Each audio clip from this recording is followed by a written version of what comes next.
সেজদা 50,000 80 50,000 পূরণ দেন।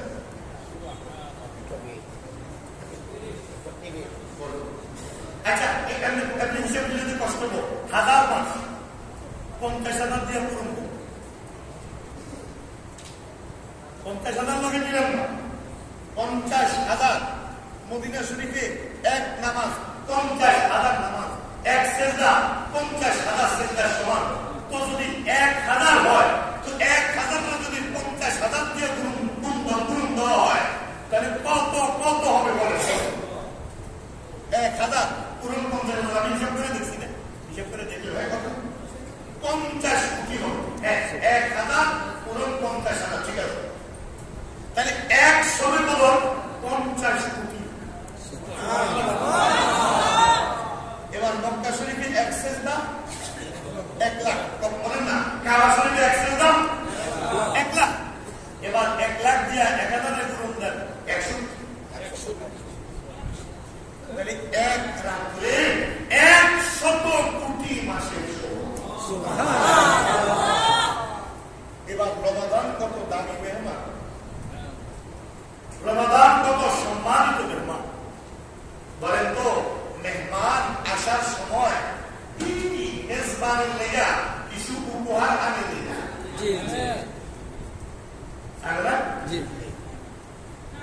মেহমান যত বড় তার উপহার বড় মাঝে মাঝে কত থেকে কিছু আদিবাসীর জিনিস আমরা দেখি ইনকিলাবের মধ্যে আমি রিপোর্ট দেখছি ইন্ডিয়াতে একজন ব্যবসায়ী তার নাম আদবানি বাংলাদেশের টাকার হিসেবে 22 লক্ষ কোটি টাকার মালিক 22 লক্ষ কোটি টাকা তার তো আমাদের পুরা বাংলাদেশের 4 বছরের বাজেটের সমান এত পরিমাণ টাকা হেঁটে একলা মালিক তার মেয়ে বিয়ে গেছে পৃথিবীর সবচেয়ে ব্যয়বহুল বিয়েগুলোর মধ্যে একটা তো ইন্দিরা রিপোর্ট লিখছে তার মেয়ের বিয়েতে 50টা গাড়ি এমন গিফট করা হয়েছে এক একটা গাড়ির দাম 30 থেকে 70 কোটি টাকা একটা গাড়ি 30 কোটি টাকা থেকে 70 কোটি টাকার মধ্যে এই রকমের 50টা গাড়ি উপহার দেওয়া হয়েছে এবার বুঝেন মেহমানের কি অবস্থা তাই মেহমান যত বড় হয় তার উপহার তত বড় হয় এবার আমরা আজকে বুঝবো আপনারা বলবেন দুজন কেন এই কথাগুলো বলতেছেন এখন বুঝবেন যে এই কথাগুলো আমি কেন বললাম রমাদান নামক আল্লাহর মেহমান আমাদের কাছে আছে না চলে গেছে যাওয়ার সময় আমাদেরকে 2টা জিনিস দিয়ে গেছে বলেন না কয়টা 2টা একটা বলে গেছে একটা দিয়ে গেছে আমার সাথে সাথে বলেন একটা আরেকটা দিয়ে গেছে রমাদান আমাদেরকে যাওয়ার সময় বিদায় হওয়ার সময় একটা কথা বলে গেছে আর একটা নিয়ামত দিয়ে গেছে এই 2টা কথা খুব ভালোভাবে বুঝবো নাইলে আমাদের উপায় নেই তাহলে এখন রমাদান আমাদেরকে কি বলে গেছে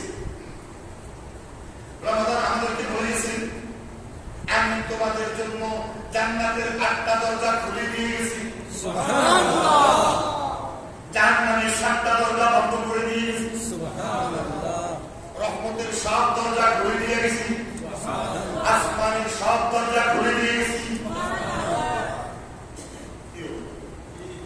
রমাদানের জান্নাতের দরজা বন্ধ না খোলা জাহান্নামের দরজা খোলা না বন্ধ তো রমাদান যাওয়ার সময় আমরা কানে কানে পড়ে গেছি তো বলা গেছে আমি জান্নাতের 8টা দরজা খুলে দিয়ে গেছি এমন ভাবে 11 মাস চলবে যাতে এই দরজাগুলো আর বন্ধ না হয় তোদেরকে আমি যে জাহান্নামের দরজাগুলো বন্ধ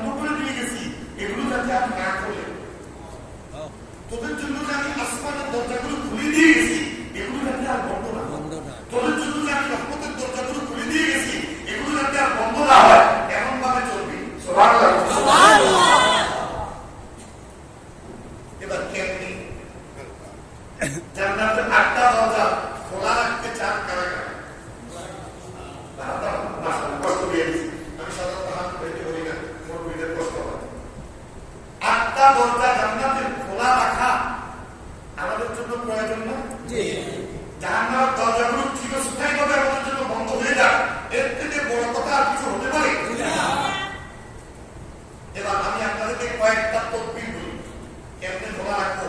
রমজান আমাদের কানে কানে কেমনে হয়ে গেছে। আল্লাহ নবী বলেন মান তাওয়াদ্দা ফাআহসানা ওযুহু, যে ব্যক্তি ওযু করে নামাজে ওযু করে সুন্দর করে ওযু করে, সুন্নাহ পারা, তারপর ওযু করে দোয়া করে লা ইলাহা আশহাদু আল লা ইলাহা ইল্লাল্লাহু ওয়াহদাহু লা শারীকা লাহু ওয়া আশহাদু আন্না মুহাম্মাদান আবদুহু ওয়া রাসূলুহু ইল্লা ফুতিহাতু আবওয়াবুল জান্নাতি সাবানিয়া মিন আইয়াতিহিন্না শাআ আন ইয়াদখুলা ফালইয়াদখুল। আল্লাহ নবী বলেন এই ব্যক্তি দোয়াটা করার সঙ্গে সঙ্গে জান্নাতের আটটা দরজা পরবর্তীতে আমাদের লক্ষ্য আসা পর্যন্ত খোলা। যেই দরজা দিয়ে এরকম চাইব হাদিসে এসেছে আইয়াতিহিন্না আর হাদিসে আইয়াহা, যে দরজা দিয়ে পৌঁছানো।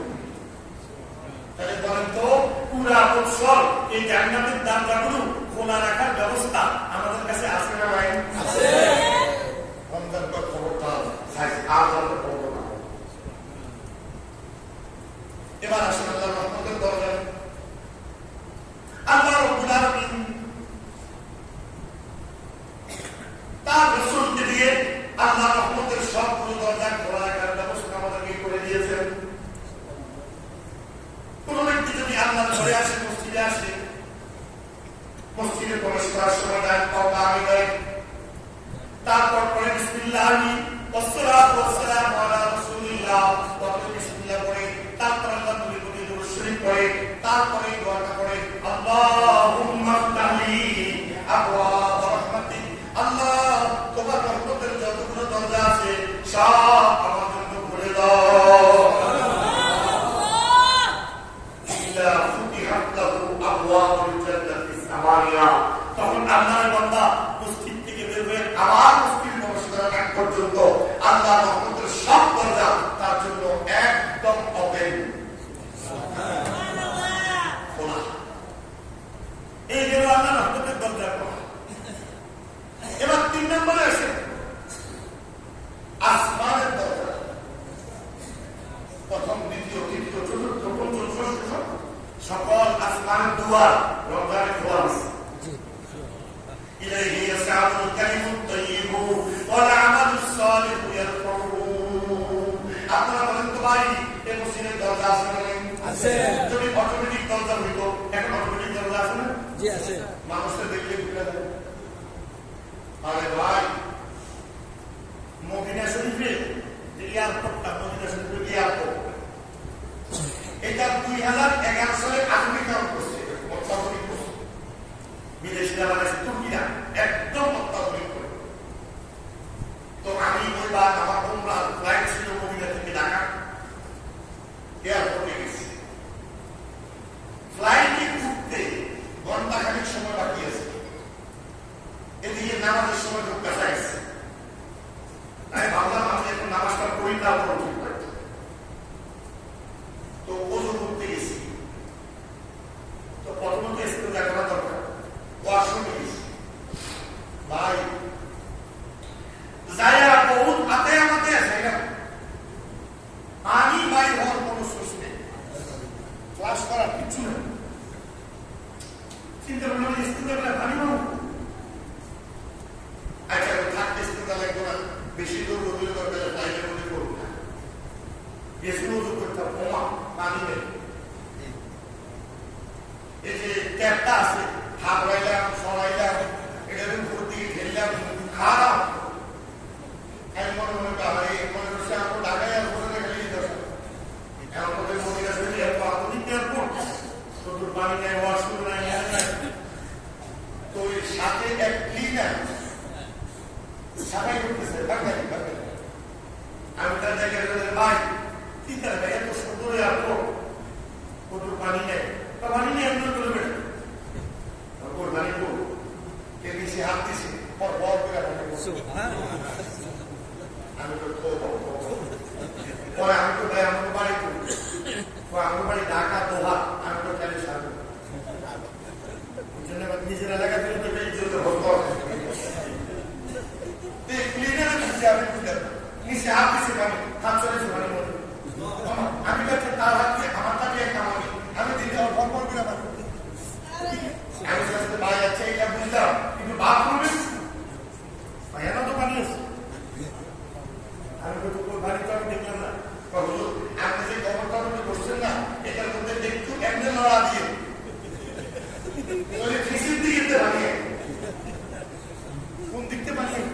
পিছন দিকে আমি অত পিছন দিতে বানিয়ে জানলো তাই গেলাম যাইয়া বসলাম।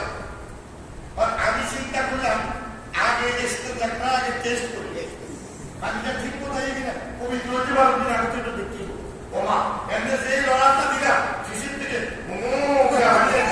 সব পরিষ্কার। আমি আরে কি বলি তোমাকে মনে ভাবছি আগের জমানার কোনো বুড়া মানুষ যদি খবর করতে উড়ায় আর এবারে এটা দেখায় লগে লগে স্কুল করে আমার মারা মা ওইটা করতে স্কুল করবা অত্যাধুনিক সিস্টেম। এখন লাগাতার আমি নিচে হাত দিয়ে রাখছি পানি আর বন্ধ হয়ে গেছে করতেই আছে হাত সরাসরি বললো তাই বলেন অটোমেটিক দরজা হচ্ছে আমরা মেয়েরা হইতো আর লাগাতার মানুষ প্রবেশ করতে থাকতো তাই কি দরজা বন্ধ হইতো না খোলা থাকে এখন আল্লাহ আসমানের দরজা খুলে রমজান এসে আমাদের জন্য বন্ধ করলো না খুলে দিল। এখন যদি লাগাতার আসমানের দিকে আল্লাহর কাছে আমরা কোনো কিছু পাঠাতে থাকি লাগাতার পাঠাতে থাকি তাহলে বলেন আসমানের দরজা বন্ধ হবে না খোলা থাকবে? এখন কেমনে খোলা রাখুন? আল্লাহ বলেন ইলাইহি সাদুল কালিমুত তাইয়্যিবু ওয়া আমালুস সালিহু ইয়ারফাউহু রব্বুল আলামিন বান্দা বড় সুবহানাল্লাহ সুবহানাল্লাহ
রমাদান আমাদেরকে যাওয়ার সময় বলে দিয়ে গেছে জান্নাতের দরজা আমি খুলে দিয়ে গেলাম আর দেখি বন্ধ না হয়।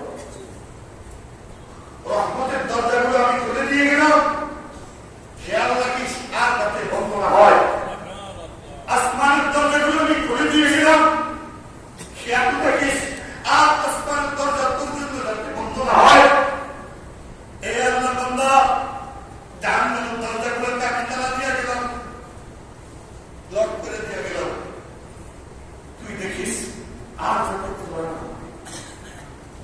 আল্লাহ নবী বলেন মান ক্বালা সাবাহান ওয়া মাসান মান ক্বালা সাবাহান ওয়া মাসান আল্লাহুম্মা আজিরনি মিনান নার সাবআ মারাতিন 7 বার যে ব্যক্তি ফজরের পরে পড়বে আল্লাহুম্মা আজিরনি মিনান নার আল্লাহুম্মা আজিরনি মিনান নার আল্লাহুম্মা আজিরনি মিনান নার। তো সকাল থেকে সন্ধ্যা জাহান্নামের দরজা তার জন্য বন্ধ, সন্ধ্যা থেকে সকাল জাহান্নামের দরজা তার জন্য বন্ধ। সুবহানাল্লাহ। রমাদান যে বন্ধ করে দিয়ে গেছে আমরা ইচ্ছা করলে বাকি 11 মাস বন্ধ রাখতে পারি না পারি। রমাদান যে জান্নাতের দরজা খুলে দিয়ে গেছে আমরা ইচ্ছা করলে দরজাগুলো খোলা রাখতে পারি না পারি। আমাদের দরজাগুলো খোলা রাখতে পারি না পারি। রমাদান আমাদের কানে কানে বলে দিয়ে গেছে খবরদার এই সুযোগ হারাইস না, হেলা করিস না, অবহেলা করিস না।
ইমাম কস্তুরী রহমতুল্লাহ লিখেছেন, এক জায়গায় এক মুসাফির সফর করতে করতে তার খাবারের পানি শেষ, খাবার শেষ, পানি শেষ, একদম পানির অভাবে নিজের ঘোড়া থেকে অজ্ঞান হয়ে জমিয়ে পড়ে গেছে। দুনিয়া থেকে চলে যাওয়ার অবস্থা। তুমি এই মুসাফির শুয়ে রয়েছেন তো, জীবন যায় যায়, পাশে দিয়ে এক বেদুইন যেতেছে। বেদুইন, যেই বেদুইন যার আর মনে মনে কয়, খোদা তুমি বলছো তোমার ভয় করে চললে তুমি রিজিক দাও,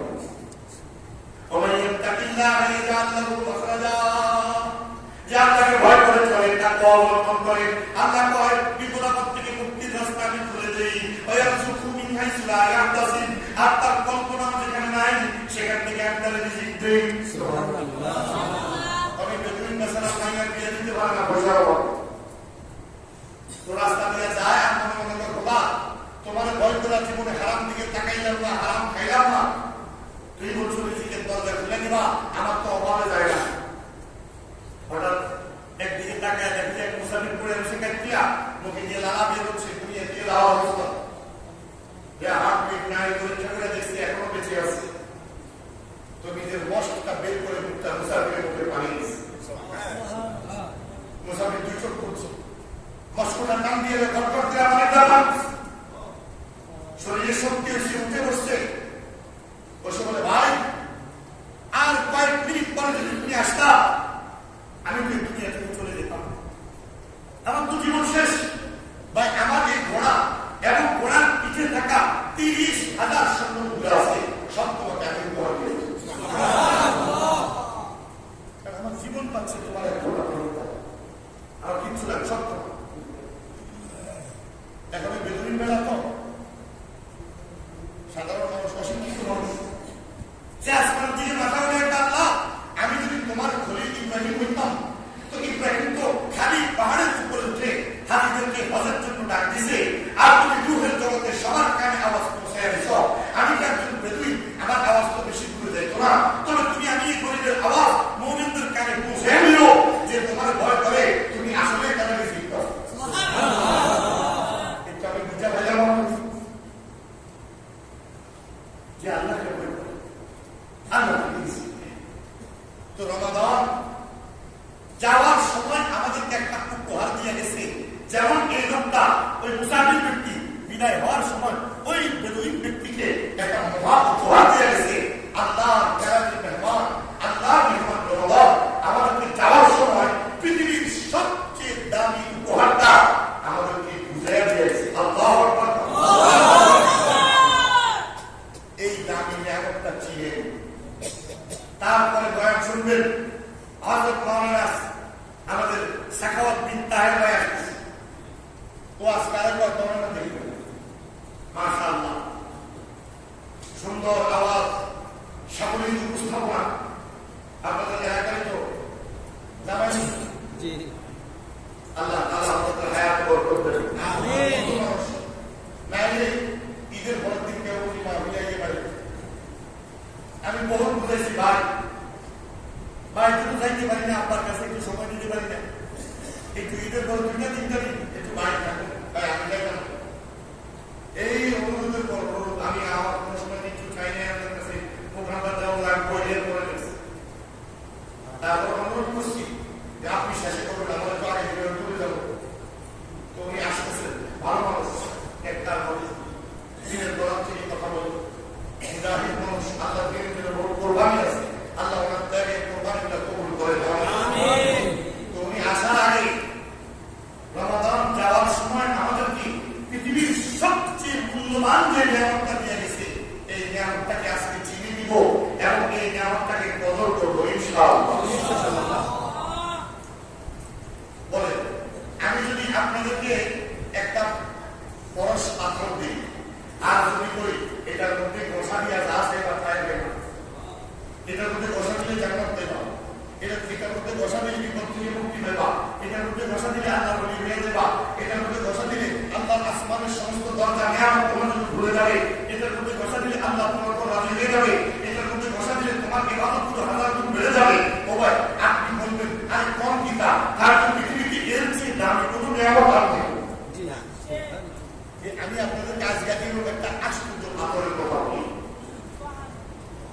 আমার কথা তো বলবো না, আমার মালিকের কাজ। এক নাম্বার আল্লাহ রাব্বুল আলামিন বলেন আলিফ লাম মিম যালিকাল কিতাবু লা রাইবা ফীহি হুদাল লিল মুত্তাকিন। রাব্বুল আলামিন বলেন কোরআন নামক যে কিতাবটা আমি নাযিল করেছি, এই কিতাবটা হাত ধরে ধরে জান্নাতে নিয়ে যাবে ওই ব্যক্তিকে যার কাছে তাকওয়া আছে। ও ভাই, মন খুলে বলেন না, যার কাছে কি আছে? তাকওয়া আছে। তাহলে কোরআন হেদায়েত দিবে সবাইকে না তাকওয়াওয়ালাকে? তাকওয়াওয়ালাকে। আবার বলেন, কোরআন হেদায়েত দিবে সবাইকে না তাকওয়াওয়ালাকে?